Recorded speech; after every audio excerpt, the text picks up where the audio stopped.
اے سننے والے، اے جواب دینے والے، کبھی ایسا ہوا ہے کہ آپ نے راتوں کو جاگ کر سجدے میں روتے ہوئے دعا مانگی ہو لیکن جواب میں صرف خاموشی ملی ہو؟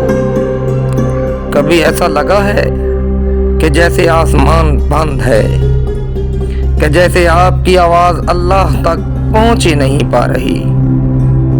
لوگ کہتے ہیں صبر کرو وقت آئے گا، لیکن دل کہتا ہے کہ نہیں، اب اور نہیں۔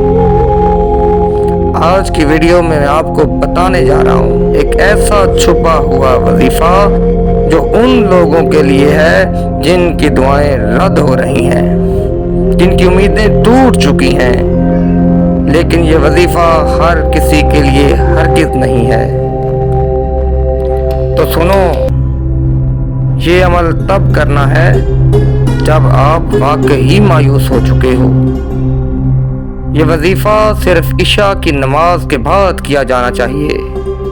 صاف ستھرے کپڑے پہنے تنہائی میں بیٹھ جائیں، قبلہ رو ہو کر بیٹھیں، پہلے 11 مرتبہ درود ابراہیمی پڑھیں، پھر 70 مرتبہ یہ اسم مبارک پڑھیں، یا سمیع،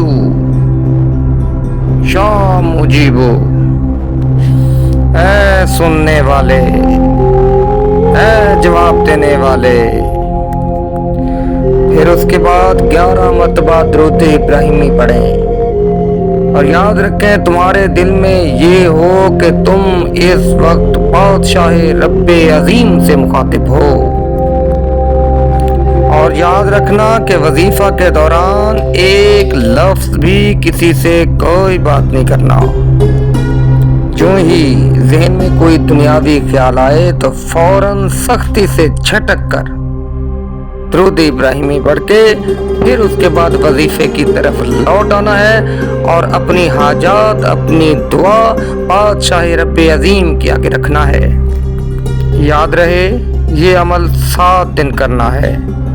اکثر لوگ پہلے دن ہی اثر دیکھ لیتے ہیں، کبھی ایک فون کال آ جاتی ہے، کبھی ایک بند دروازہ کھل جاتا ہے، اور کبھی وہ چیز نصیب ہو جاتی ہے جو برسوں سے مانگ رہے تھے۔ اگر آپ کو اس وظیفے سے فائدہ ہو تو نیچے کمنٹ میں صرف الحمدللہ ضرور لکھیں تاکہ دوسروں کا ایمان بھی تازہ ہو۔ ویڈیو اچھی لگے تو لائک کریں، سبسکرائب کریں، اور ان لوگوں کے ساتھ ضرور شیئر کریں جو دعائیں مانگتے مانگتے تھک چکے ہیں اور مایوسیوں کے ڈیرے ان کے دل میں ڈال لیے ہیں۔ اللہ آپ کی ہر جائز دعا قبول فرمائے، آمین ثم آمین۔